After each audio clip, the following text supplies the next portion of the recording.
ایک ایسا بادشاہ جو کہ ہوا میں سفر کیا کرتا تھا اور کئی مہینوں کا سفر دن میں طے کر لیا کرتا تھا، اور ایک ایسی ملکہ جو کہ جنات کی اولاد میں سے تھی اور نہایت حسین و جمیل تھی۔ ان کی قوم شمس پرست تھی۔ پھر یہ ملکہ کیسے ایمان لائی، اور یہ ملکہ اور وہ بادشاہ کون تھے، یہ آج کی ویڈیو میں آپ جان پائیں گے۔ اس لیے آپ سے گزارش ہے کہ پورا واقعہ جاننے کے لیے ویڈیو کے اینڈ تک لازمی دیکھیے گا۔ حضرت سلیمان علیہ السلام، آپ علیہ السلام کو اللہ تعالیٰ نے جنات، انسانوں، چرند پرند اور تمام مخلوقات پر حکومت عطا فرمائی تھی۔ آپ علیہ السلام جانوروں، پرندوں اور جنوں کی بولیاں بھی جانتے تھے۔ آپ علیہ السلام حضرت داؤد علیہ السلام کے بیٹے تھے۔ آپ علیہ السلام کی حکومت مشرق سے مغرب تک پھیلی ہوئی تھی۔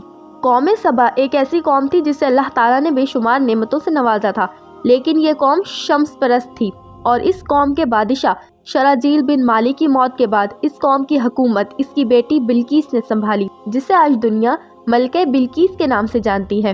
ملکہ بلقیس نے 9 سال یمن میں حکومت کی۔ ان کی قوم نہایت ہی دولت مند تھی۔ ایک دن ایسا ہوا کہ حضرت سلیمان علیہ السلام نے ایک دربار لگایا۔ اس دربار میں جانور، جن و انس سب حاضر ہوئے، لیکن اس میں ان کا ایک چہیتا پرندہ ہدہد موجود نہ تھا۔ نظر نہ آنے پر حضرت سلیمان علیہ السلام نے ہدہد کے بارے میں پوچھا کہ وہ کہاں ہے۔ حضرت سلیمان علیہ السلام نے فرمایا، اگر وہ کچھ اچھی خبر نہ لایا تو آج اسے سزا دوں گا۔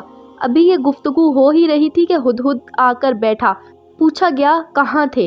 کہنے لگا، میں ملک سبا گیا تھا۔ وہاں کے لوگ آگ اور سورج کی پوجا کرتے ہیں۔ وہاں ایک عورت حکمرانی کرتی ہے، اس کا نام بلقیس ہے۔ بہت بڑے تخت پہ بیٹھتی ہے، 80 گز اس کا تخت لمبا ہے، 40 گز چوڑا ہے۔ اس کے تخت میں قیمتی ہیرے، جواہرات، زمرد جڑے ہوئے ہیں۔ ہدہد کی بات سن کر حضرت سلیمان علیہ السلام نے کہا، اگر تمہاری بات سچ ہے تو میرا خط اس ملکہ تک پہنچاؤ تاکہ وہ شرک چھوڑ دے، اور خط پہنچانے کے بعد وہاں بیٹھ کر سنو کہ وہ کیا کہتی ہے، اور پھر آ کر مجھے بتانا۔ حضرت سلیمان علیہ السلام نے خط میں لکھا، شروع اللہ کے نام سے جو بڑا مہربان اور رحم فرمانے والا ہے۔ یہ عزت والا خط سلیمان ابن داؤد کی جانب سے ملکہ سبا بلقیس کی طرف ہے۔ جو ہدایت کی پیروی کرے اس کے لیے سلامتی ہے۔ مجھ پر غلبے کی خواہش نہ کرو، میرے مقابلے میں سرکشی اختیار نہ کرو، بلکہ فرما بردار اور متی ہو کر میرے پاس چلے آؤ۔ آسان الفاظ میں سمجھاؤں تو کلمہ پڑھ کر ہماری فرما بردار ہو جاؤ، ورنہ تیار ہو جاؤ، جو اللہ کے غیر کو پوچھتے ہیں ہم ان کے خلاف جنگ کریں گے۔ یہ خط ملکہ بلقیس کی طرف دعوت حق تھا، دعوت اسلام تھا۔ ہدہد نے یہ خط ملکہ بلقیس کی گود میں گرا دیا۔ اس وقت ملکہ کے پاس اس کے وزیر مشیر سب بیٹھے ہوئے تھے۔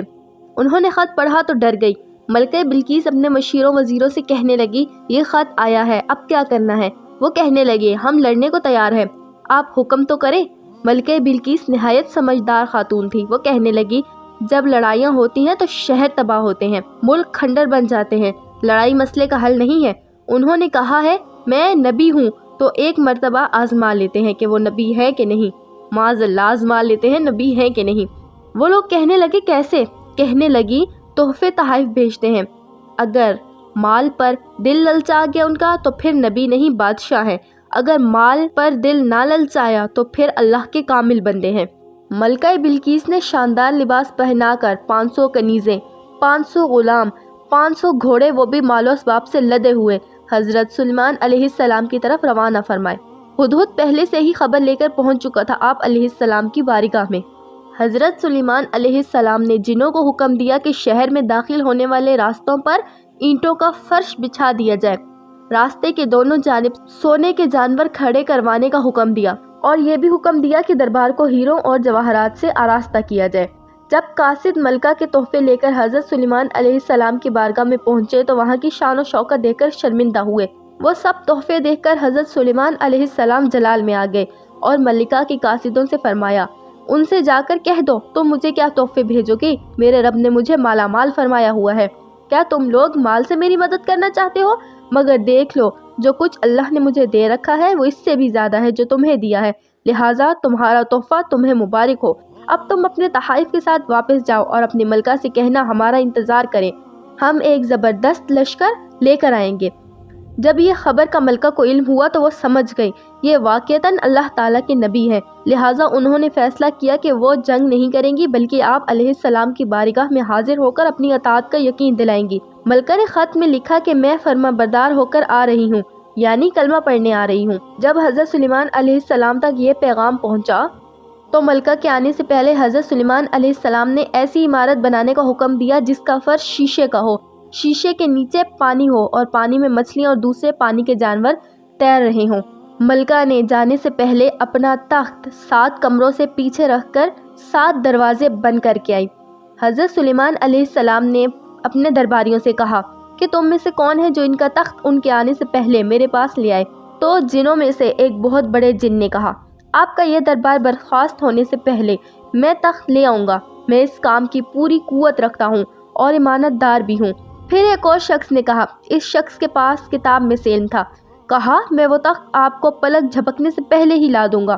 پھر حضرت سلیمان علیہ السلام نے تخت کو اپنے پاس رکھا ہوا دیکھا، پکار اٹھے، یہ میرے پروردگار کا فضل ہے تاکہ وہ مجھے آزمائے کہ میں شکر کرتا ہوں یا ناشکری، اور جو شکر کرتا ہے تو اس کا شکر اس کے اپنے لیے ہی مفید ہے، اور اگر کوئی ناشکری کرے تو میرا پروردگار بے نیاز ہے اور اپنی ذات میں بزرگ و برتر ہے۔ حضرت سلیمان علیہ السلام نے اس تخت کو پہلے سے بھی بہتر بنا دیا۔ جب ملکہ بلقیس حضرت سلیمان علیہ السلام کے دربار میں حاضر ہوئی تو انہوں نے پوچھا، کیا تمہارا تخت بھی اسی طرح کا ہے؟ انہوں نے کہا، یہ تو ہو بہو وہی ہے، ہمیں پہلے ہی علم ہو چکا تھا اور ہم فرما بردار ہو گئے ہیں۔ حضرت سلیمان علیہ السلام اپنے اسی محل میں جلوہ فروز تھے جو کہ ملکہ کے آنے سے پہلے تیار کیا گیا تھا، اور اس محل کا فرش شیشے کا تھا، اس لیے وہ نظر نہ آتا تھا۔ جب ملکہ کو محل میں لایا گیا اور انہوں نے فرش کو دیکھا تو اسے حوض سمجھا پانی کا، لہٰذا اپنی پنڈلیوں سے کپڑا ہٹا لیا۔ حضرت سلیمان علیہ السلام نے یہ منظر دیکھ کر فرمایا، یہ تو شیشے کا چکنا فرش ہے۔ تو وہ شرمندہ ہو کر کہہ اٹھی، اے میرے پروردگار، میں سورج کی پوجا کر کے اپنے آپ پر ظلم کرتی رہی ہوں، اب میں نے سلیمان علیہ السلام کے ساتھ اللہ تعالیٰ کی اطاعت قبول کر لی ہے۔